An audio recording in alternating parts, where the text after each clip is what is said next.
you begin to realise that actually governments fundamentally are quite reactive. They're solving problems. It's that thing that Harold Macmillan allegedly said, events, dear boy, events. There's always problems that come up to governments. Whack-a-mole. Yeah, exactly. Welcome to Afternoon Light, the podcast of the Robert Menzies Institute, hosted by Georgina Downer. Now, ranking governments may seem a bit of a frivolous pastime. It's like the political equivalent of listing the greatest cricketers of all time or the best films. Yet it does tell us something profound about how we judge success in a democracy. Are we measuring achievement or conviction, popularity or principle?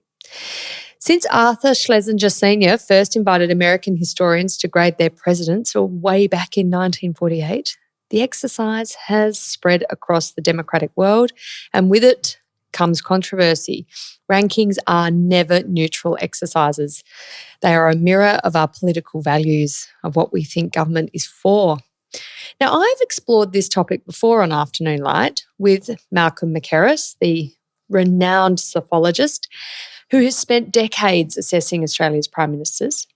But today, I'm joined by someone different, Andrew Kemp, who's making his third appearance on the podcast, and he is going to give us his take on ranking not prime ministers, but parliamentary terms from Federation to 2013. This is the result of an essay in his Substack, Australia's Past and Present, and his rankings, I think, will challenge many of our assumptions. Why, for instance, does Menzies' wartime government of 1940 to 43, often derided as a failure for Robert Menzies, emerge at the top? Why do figures like Joseph Lyons and Alfred Deakin fare better than expected, while others such as Billy Hughes and Gough Whitlam slip very much down the list? Now, beneath the rankings lies a deeper argument, which we'll explore. Andrew contrasts two ways of understanding political success, and perhaps a reason why we see rankings deliver very different results. There's a social democratic vision of government as the engine of reform, solving problems through legislation, versus the conservative liberal view epitomised by Menzies that good government safeguards the civic culture on which liberty depends. So in Andrew's reading, the true test of statesmanship is not simply to change society, but to preserve the moral and institutional conditions that make change possible. Now, I should add, with some degree of self-awareness, whether that's rare or not, you can be the judge, that Andrew and I may not be entirely impartial judges here. We're both children of ministers from the Howard government and therefore products of the same civic and political tradition we're here to discuss. But maybe this makes our conversation all the more interesting. It's a meeting of generational experience, intellectual curiosity and a dash of inherited bias. Welcome to Afternoon Light yet again, Andrew. Thanks for having me, Georgina. I think Zach Gorman has been on 3 times before, but you pretty much are at the top. And perhaps your father has been on 3 times before on reflection. So it's a good track record. And I'm sure to be here. We'll keep asking you back, all going well. So the idea of ranking prime ministers or political terms, as you've done this, is not new. No. As I said in my introduction, it's started in the late 1940s in the US. But why a ranking? I mean, I like to think in my imagination that the first ranking was probably done by a group of political tragics sitting in a Roman bath somewhere, 200 AD, going over the Roman emperors, because it's such an intuitive exercise for political nerds, of which I'm a full paid-up member of. I think it's a fun exercise. I think the best thing about rankings is that they're conversation starters rather than conclusions to a debate, and often they say more about the time in which those rankings are made and who are making them than they do about the governments or prime ministers that are being judged. Yeah. The interesting thing, you mentioned Arthur M. Schlesinger Sr., who published the first list in 1948 for Life magazine. And that was a survey. You mentioned he asked 55 historians. That was so successful and so popular, that article, he did it again in 1962. His son then took over the exercise and did it sometime in the 1990s. And the first Australian attempt to do it, I think, was in the Canberra Times in 1992, and they asked about 150 political scientists, historians, to name their top 5 Australian prime ministers. And so there's this common characteristic among these rankings, which is one, they're survey-based, which is, I think, an acknowledgement that this is an inherently subjective exercise. We're not putting 10 million data points into a computer and expecting an objective result to come out. But it's also that I think the selection criteria is often left up to the individual. That's why I also like lists that are made up by individuals. You had Malcolm McHarris on previously.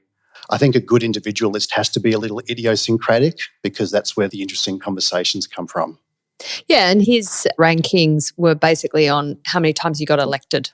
Yes. So Menzies obviously topped that. So we liked that ranking system, but it was pretty controversial, some of the results, because there were prime ministers who got elected lots of times who maybe weren't considered great successes, and prime ministers who, some rank very highly. I mean, like John Curtin. Yes. But he doesn't win many elections. He dies in office. So what I think rankings often suffer from, and working here at the Robert Menzies Institute with a real mission to rejuvenate interest in research in and appreciation of Australian history, is this problem of recency bias. So, academics will tend to have greater familiarity of the prime ministers and the political terms that they lived through. Yes. They have direct connection with. Whereas, looking at your list of rankings, I mean, you're listing people who are right at the beginning: Edmund Barton, Alfred Deakin, Ben Chifley, obviously Menzies, Joseph Lyons. I mean, almost no one alive today was alive during Edmund Barton and Alfred Deakin's term. I mean, there'd be very few who are alive during the Curtin term and the Chifley term.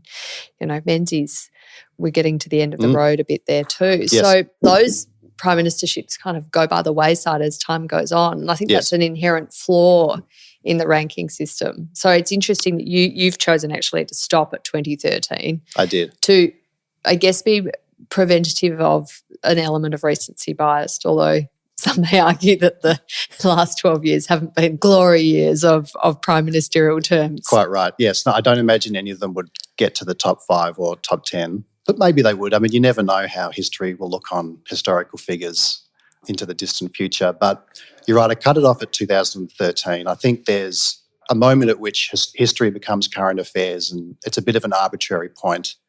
But given my own living knowledge of prime ministers goes back to at least the 1990s, I thought 2013 was a fair time to assess the governments that came before that date. Yeah. Something else that you see when looking at other rankings of prime ministers is that there's a heavy bias towards wartime leaders. Yes.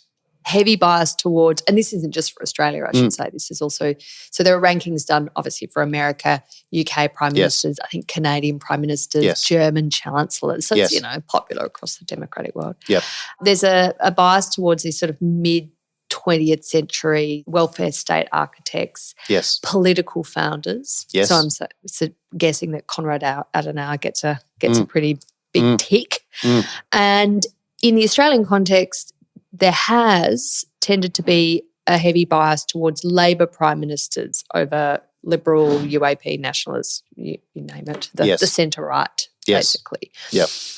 But why do you think that is? Is it the people who do the rankings, they just fit more in that sort of social democratic, politics should do something?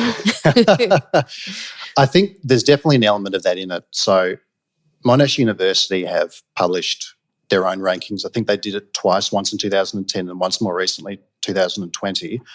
From memory, the most recent list, 6 of the top 9 prime ministers are Labor, which is quite extraordinary when you consider that at least at the federal level, it's usually non-Labor governments that are governing at the federal level. So to have the top prime minister so proportionally stacked towards Labor, I think is telling. I mean, maybe it's right, maybe it's wrong, but I think it says something about the survey participants.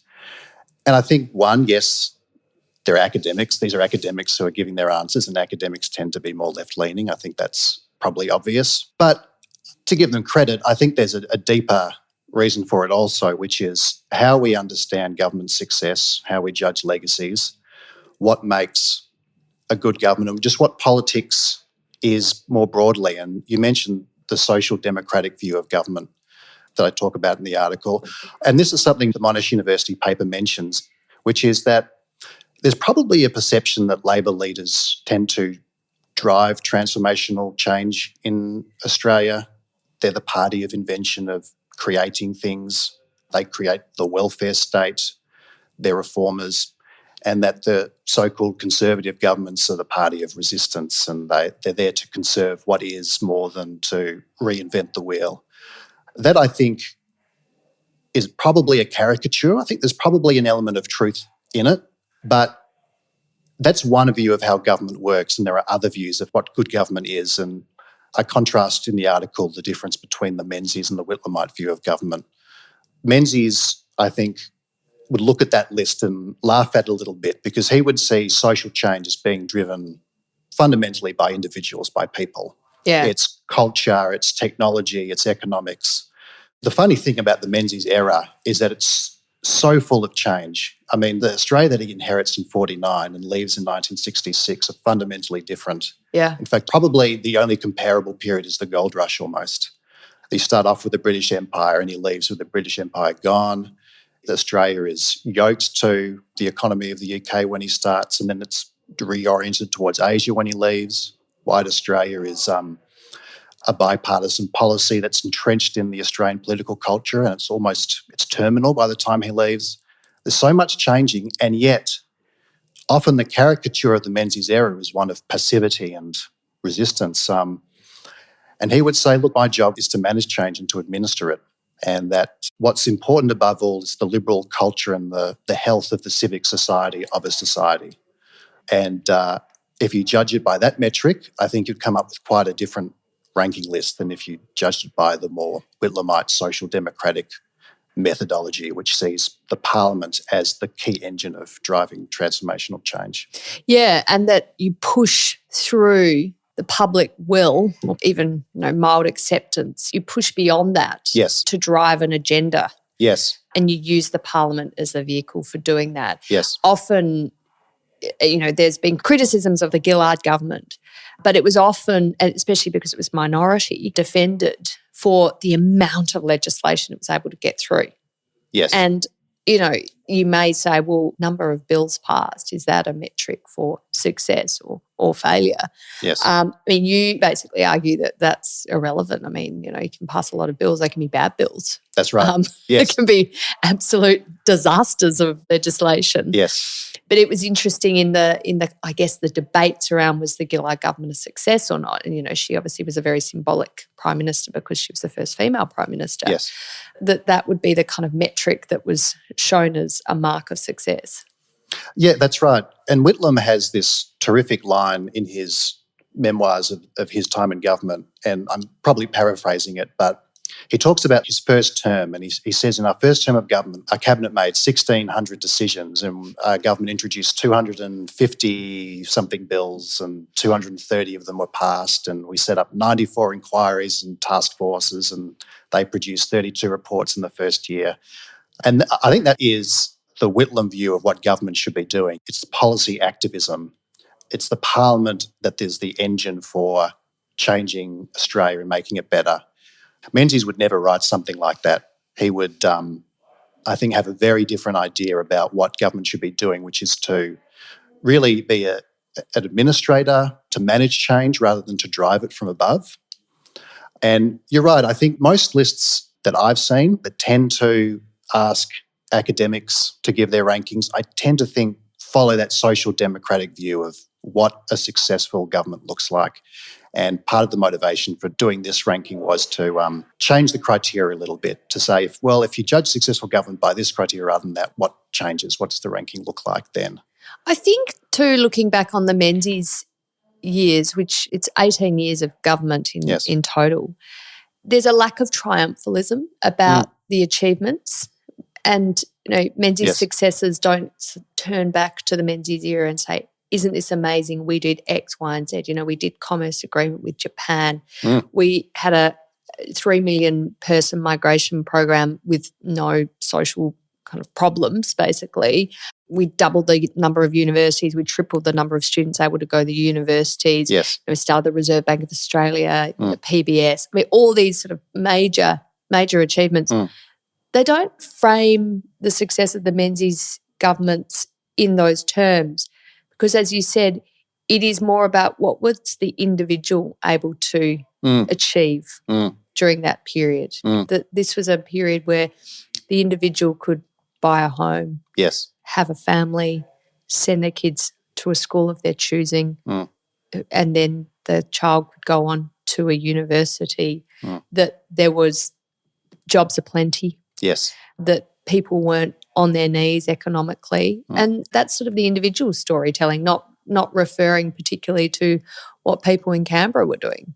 And so in the telling of that history, no, it doesn't sort of make the headlines, and of course I think flow into the academic research that inspires, this was a transformational period and we should rank it way up high.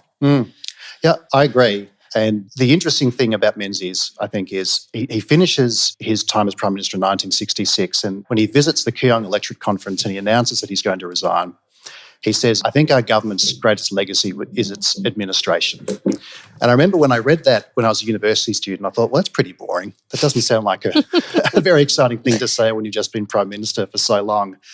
But in our current political environment in 2025, I actually think good administration isn't that bad a legacy to leave. And you begin to realise that actually governments fundamentally are quite reactive. They're solving problems. It's that thing that Harold Macmillan allegedly said, events, dear boy, events. There's always problems that come up. Whack-a-mole. Yeah, exactly. Yeah. And when you're living in 1958 and unemployment's low and inflation's low and people have jobs and they're getting a good education, you're not out there thinking, we need to abolish tariffs, or we need to abolish the Conciliation Arbitration Commission, or we need to completely redo the tax system. The big reforms that you see in the 1980s and 1990s, which I think were very good, they are ultimately responding to big economic problems that Menzies didn't face, which is why the period of liberalisation in the 80s and 90s happens across almost every country. It's not just Australia who are liberalising, it's the United States, it's Britain, the Soviet Union collapses, even communist China is liberalising.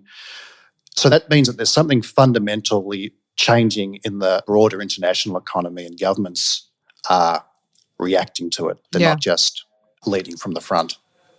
Now, in your ranking here of the 43 terms of Parliament between Federation and 2013, you look at terms, not Prime Ministers. I mean, justify why you took that approach. Because I think it's controversial, because Menzies has lots of terms. Yes. So some are good, some are bad, but we don't get from your rankings a sense of where you put Menzies. We get a sense of where you put a term of Menzies. Yes, quite right. Well, the starting point, I think, is for multi-term governments have good terms and bad terms. And so, for example, I would say Malcolm Fraser had a pretty reasonable first term of government, and his last term was less successful. And so I asked myself, well, what weight do you give that fact when you assess Fraser's overall legacy, the legacy of his government? And that, I think, invites a broader conversation about how you judge governmental success. And I found that when I thought about rankings by terms rather than the government or the Prime Minister, it had a kind of demythologising effect.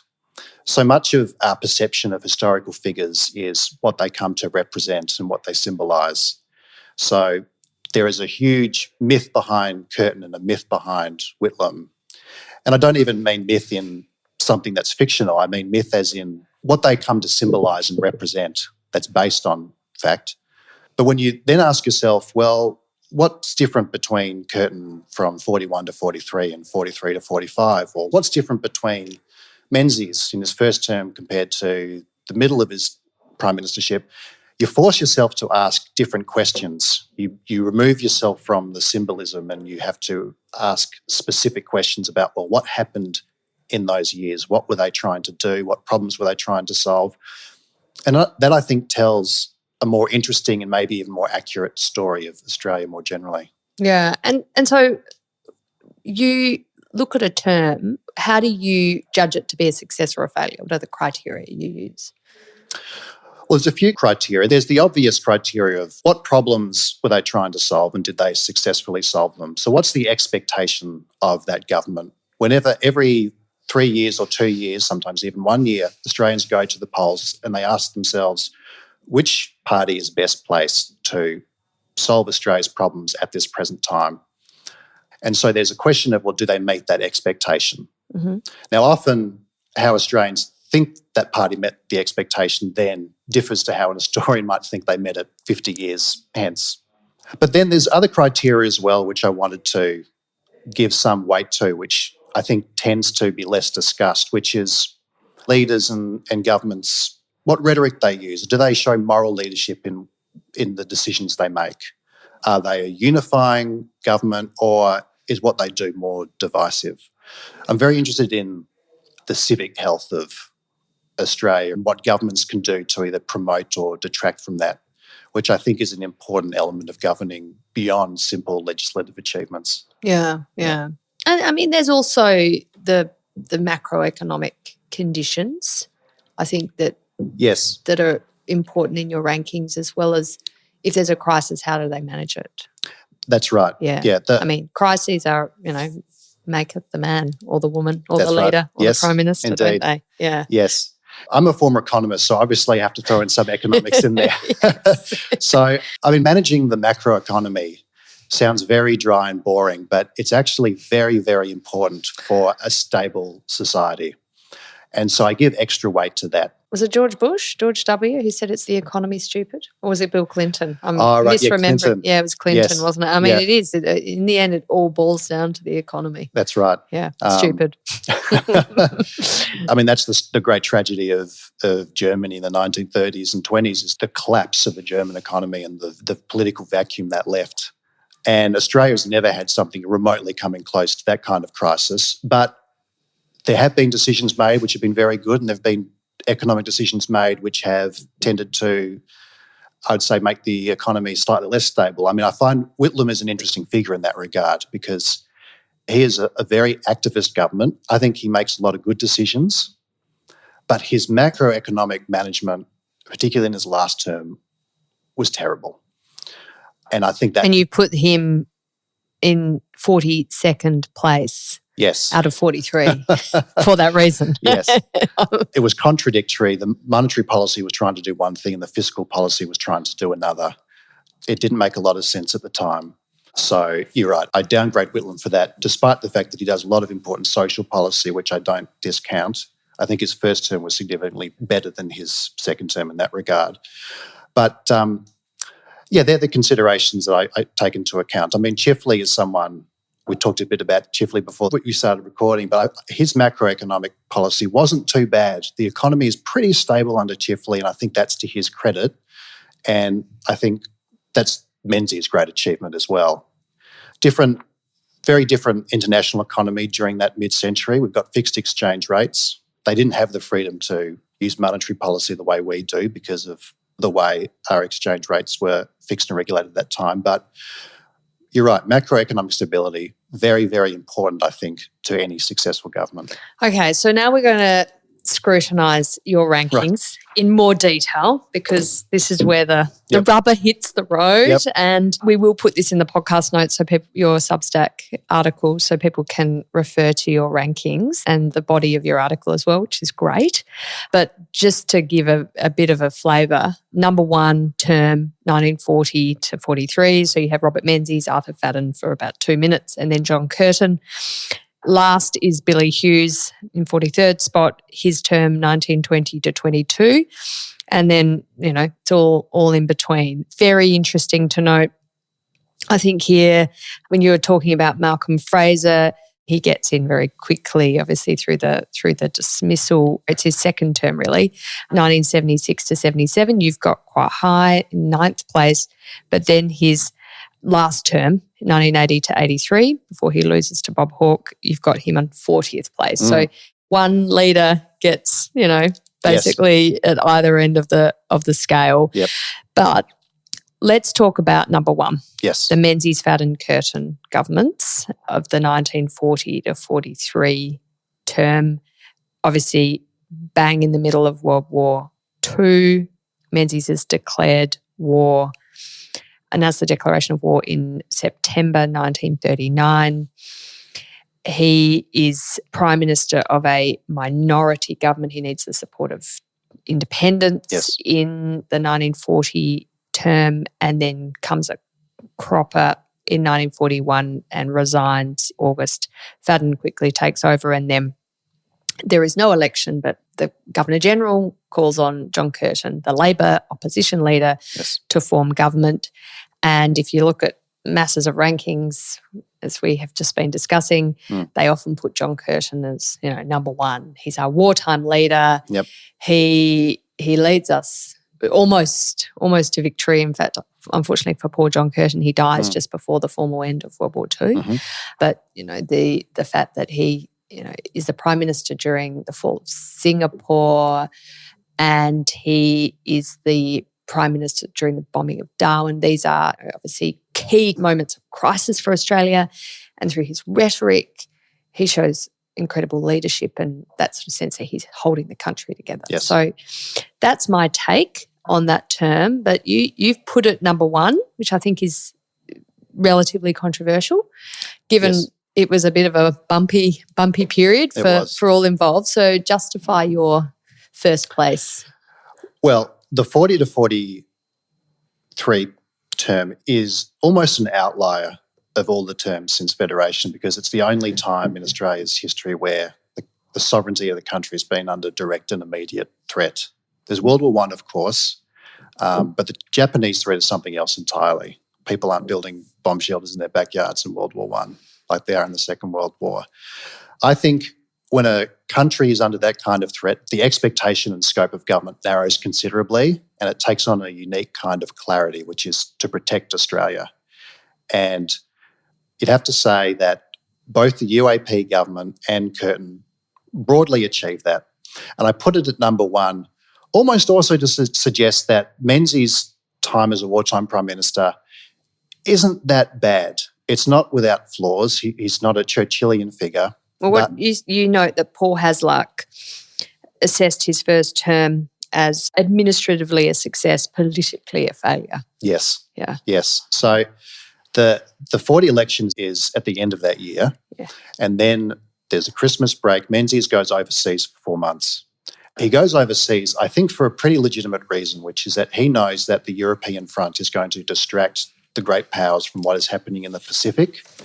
He has that great line when he's talking about Churchill, what to Britain is the Far East is to us the Near North. That's the message he wants to take to London. And he doesn't just go to London. He goes to almost every continent. He visits Southeast Asia.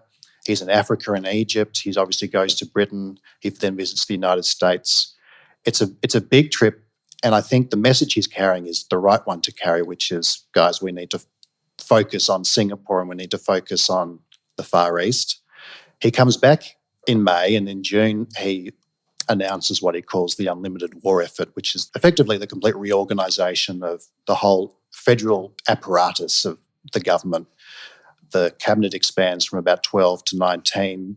New departments are created that are purely designed for the war effort. So there's the Department of Munitions, the Department of Aircraft Production. Those administrative reforms are effectively continued by Curtin, and they lay the foundation for him to launch a total war effort once Japan bombs Pearl Harbor and enters the fray. So I think the administrative achievement of the UAP is important. The great criticism of Menzies is the argument that he didn't unify the nation in the way that Curtin did. There was a lot of controversy over, I think, his description of the situation as business as usual after he announces that Australia's entering the war. I think there's 2 points to that. One is it's important to remember that the initial phase of that war, there's the phony war going on where England and France aren't really fighting a major land battle on the European continent for about 9 months. And so there's enormous uncertainty about what Australia's role is at that point. Is the big threat Nazi Germany or is the big threat Japan? Japan hasn't entered the war yet, so it's unclear. And the second interesting point, and this is my own conjecture, but I often wonder whether Menzies' more toned-down, measured language of that period, which he's often criticised for, was a reaction against the way Billy Hughes spoke during the First World War, which many Liberals found quite divisive and too rah-rah, too us versus them. And that damaged the civic fabric to an extent that I think that was ingrained in a lot of Conservative and Liberals' memories.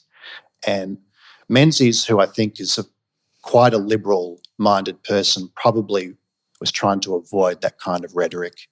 So I tend to sympathise more with his style of governing than others do. Okay. Well, interesting take. Now, bottom of the list, and you've just referred to him, Billy Hughes. Yes. The 1920 to 22 government, so actually out of World War. Why is he bottom? Because he's actually one of our longer serving prime ministers in the history of prime ministers. And he's a pervasive figure in Australian politics. And his personal story is extraordinary. Yep. And I've done a podcast on Billy Hughes very recently. So we'll, if you're interested in learning a bit more about him, please look that one up. But, he is controversial. Yes. And he's, in the end, Menzies really falls out with him and thinks he's, really lost it and he's not a valued source of advice and inspiration by the end of his political career. Yeah.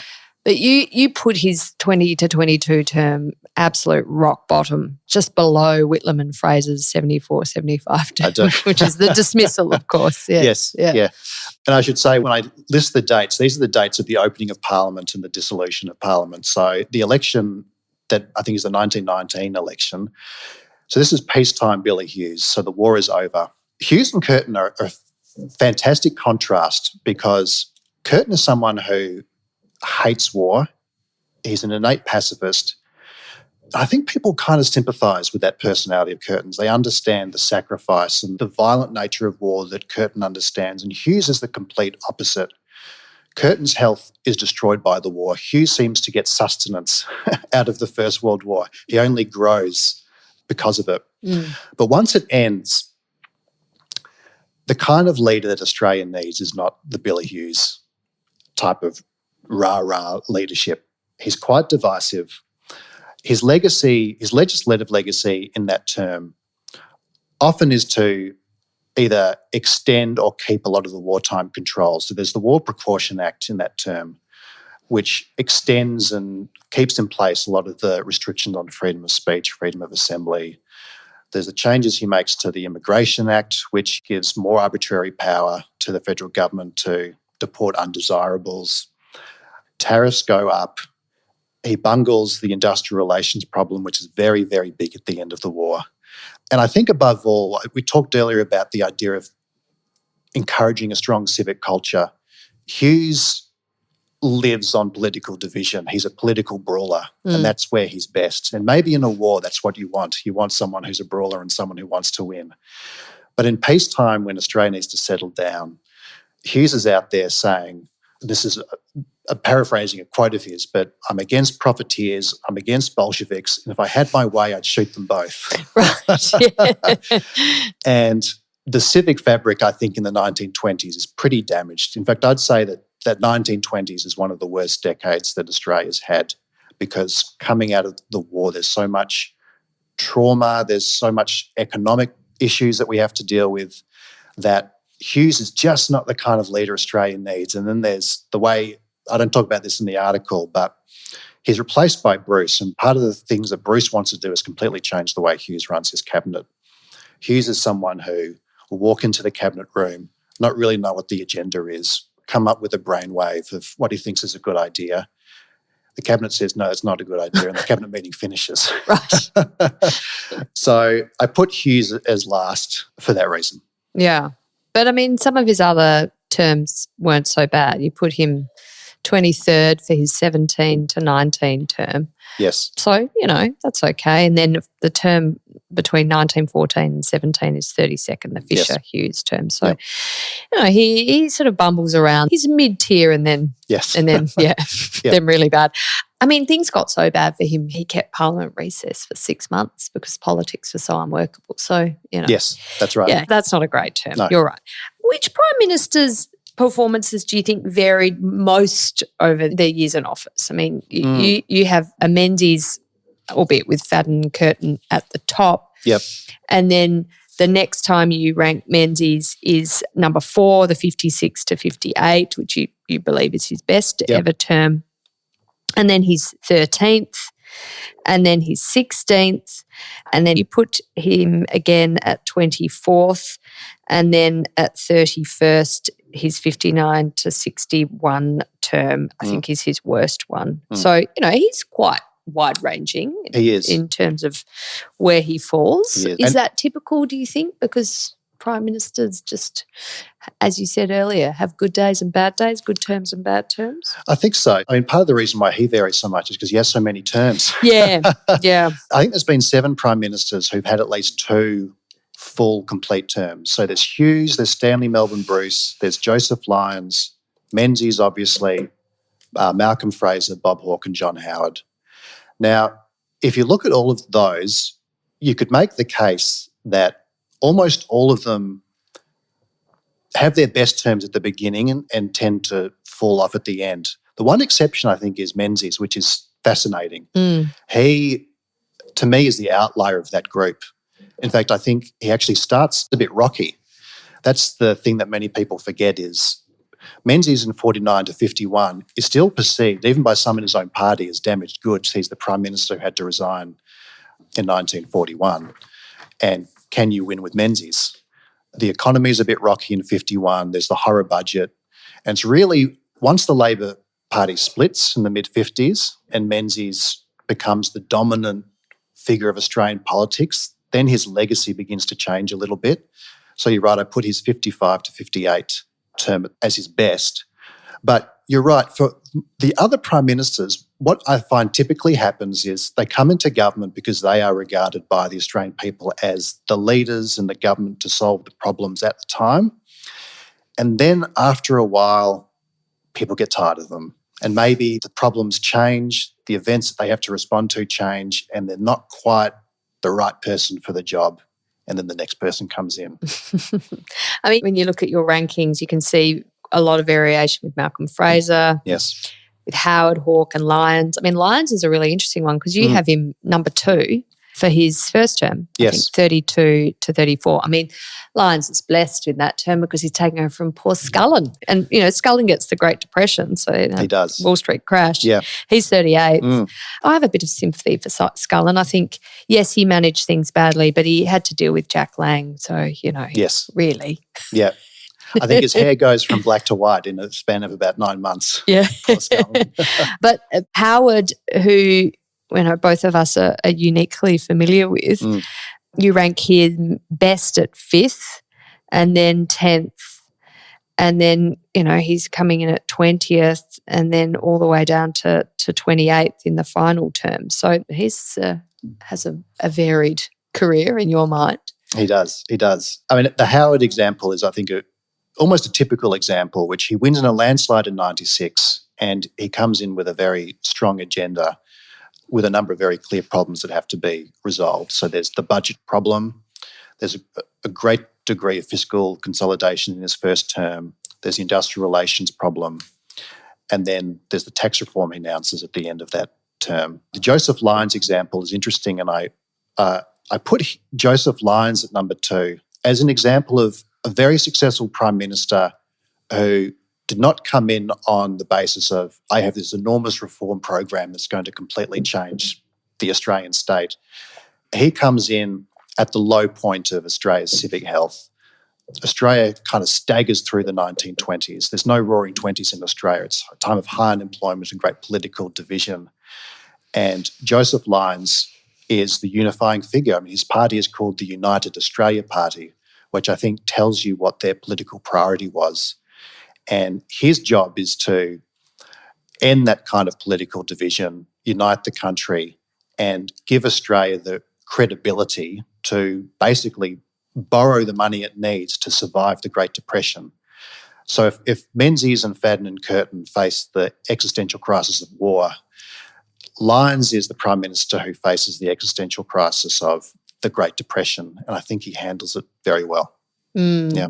Why do we ignore Lyons? He's an almost unknown Prime Minister. He's obviously has the issue that others have, like Hughes and Fraser, of leaving political parties, so not necessarily having a cheer squad that's politically loyal to him. Yes. He's a Labor Premier of Tasmania and then leaves Labor to lead the United Australia Party, which is a precursor to the Liberal Party. So he dumps them. He dumps Labor. So Labor's not going to celebrate him. And then for some reason Liberals ignore him, perhaps because he had been Labor, perhaps because he he dies in office and it's sort of all unfinished business. There's a lot of criticism that he doesn't ready Australia for war well enough in the late 30s. Yep.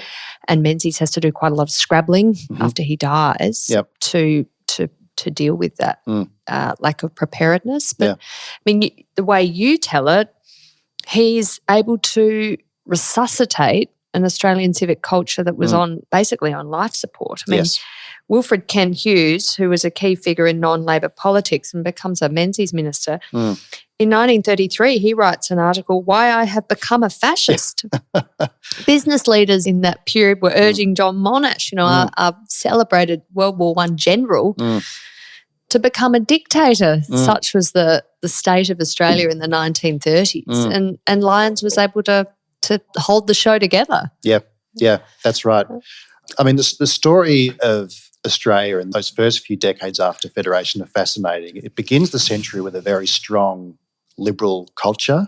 The Liberals dominate the first federal parliament. They have about 2/3 of the seats there, the Liberal protectionists and the free traders.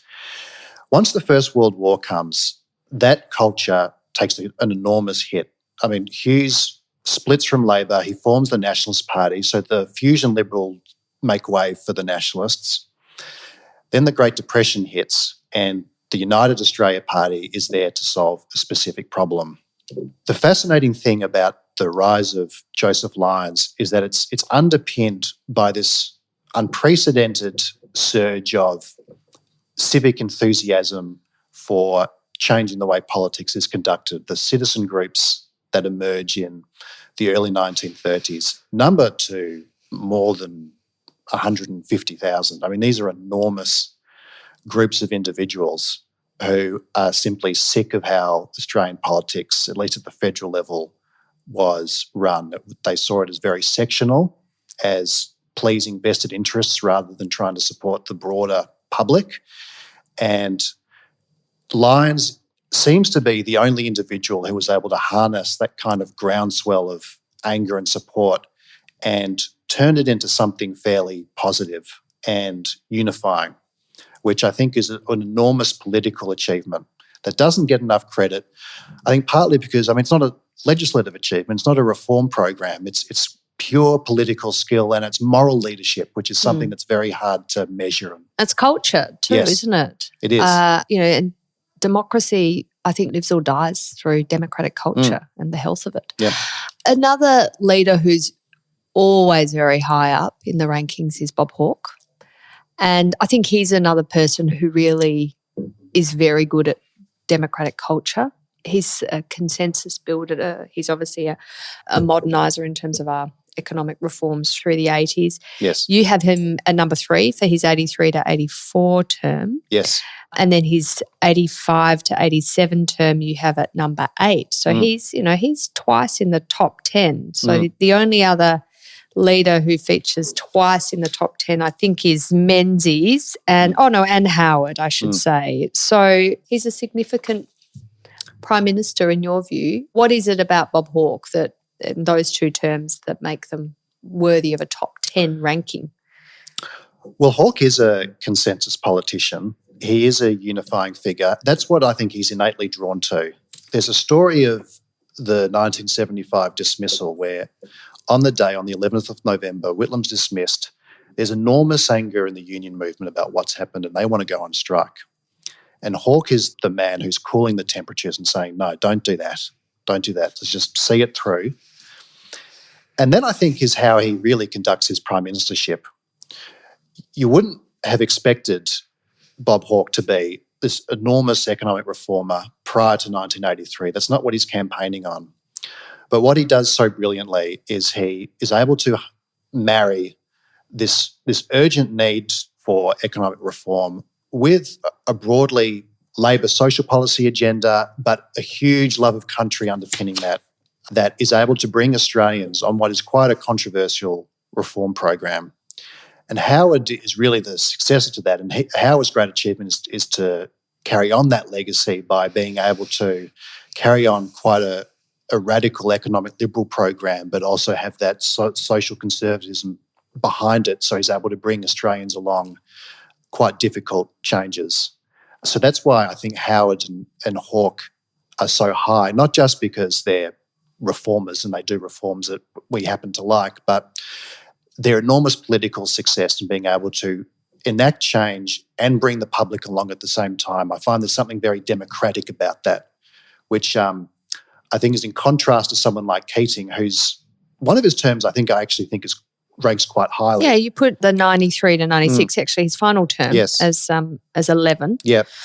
Keating has a lot of policy achievements, but he doesn't have that common touch of Hawke in understanding how Australians feel about their country and what they want. Keating is a visionary and a romantic in his own right.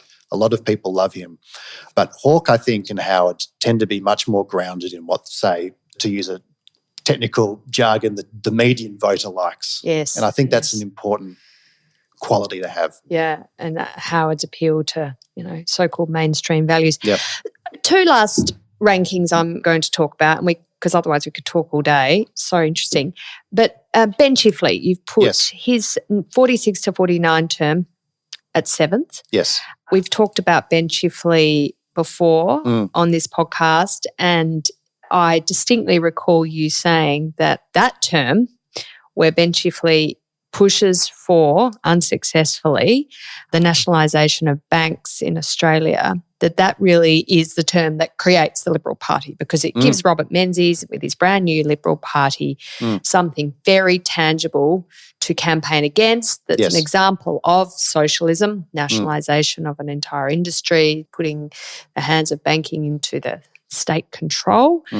And it engenders a lot of community protests and public support for this new political party, the Liberal Party, in opposition to Ben Chifley, his socialist agenda. Yep. But you're saying this was 7th in terms of rankings of the 43 terms of Parliament. Yep. So I find that interesting, if not somewhat contradictory. Yes, yeah. Okay, I'll try and explain my way out of this one. So you're right. The bank nationalisation announcement by Chifley, which I think is August 47, that's the great political mistake of his term of government. But he does a few good things which I think make him a very good Prime Minister. He changes, I think, the Australian trajectory towards a slightly more liberal society. He does it in a couple of ways. The post-war immigration program, which he begins to start, it's really executed by Menzies by 49, but it begins with Caldwell in the Chifley government.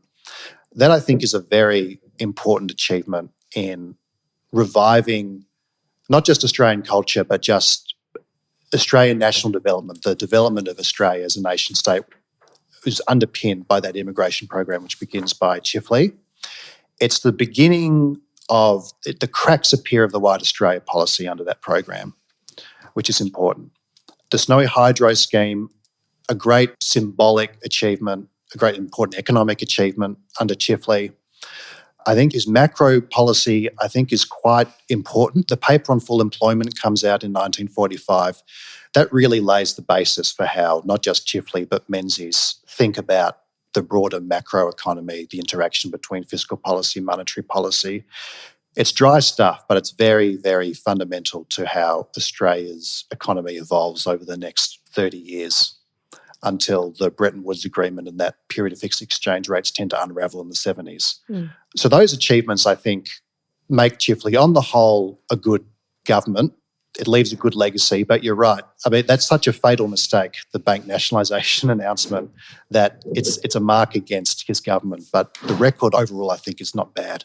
Okay. Yep. Well, I think we could go down a rabbit hole with that one. We won't, but I'm sure there'll be lots of people who contact you to debate that point, probably including your father. Tell me, Stanley Melbourne Bruce, 41st in the list of 43, his February 1929 to September 1929 term. So this was a short one. A short one. I think it's the shortest, isn't it? Yes, it is. It's the shortest parliamentary term. Disaster, you say, and deserving of this 41st place.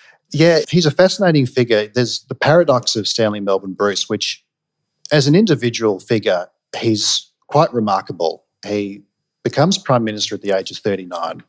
He only enters Parliament in 1918 in a by-election. So he really only has a term and a little bit in Parliament, and then he's Prime Minister. The legacy of Bruce, I think, is someone who was governed as a businessman rather than as a visionary leader or someone who had a lot of moral leadership of the kind that Menzies was very good at cultivating. His policy legacy is one of men, money, markets. The men, I think, is an important achievement. Net migration in the 20s is quite high relative to what happens for most of the first half of the 20th century. The money is a problem in Australia in the 20s. Australia comes close to a balance of payments crisis even before the Great Depression starts. And that's a failure largely of state governments, but I think it's a problem that Bruce leaves Scullin to fix. And markets is, I think, the great controversial point in the non-Labor side in the 1920s. There's the referendum of 1926 where Bruce wants to expand the federal government.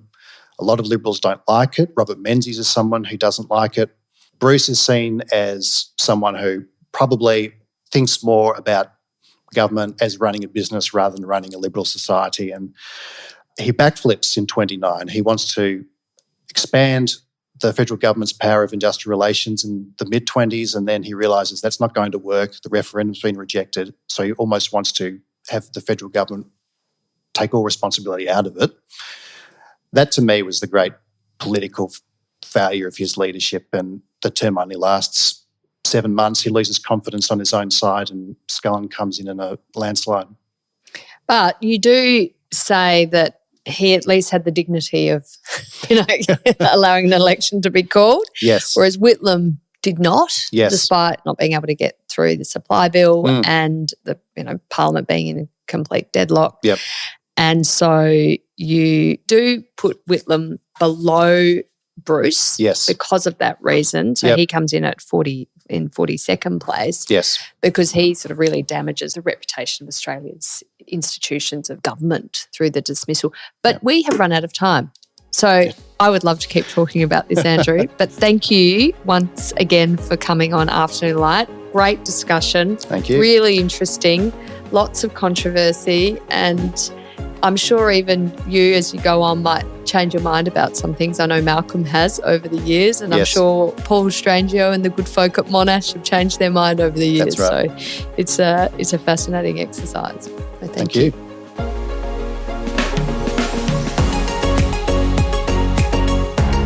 That's it for this week's episode of Afternoon Light, the podcast of the Robert Menzies Institute. Please make sure to subscribe and catch up on our latest online content on our website or on Twitter, LinkedIn or Facebook.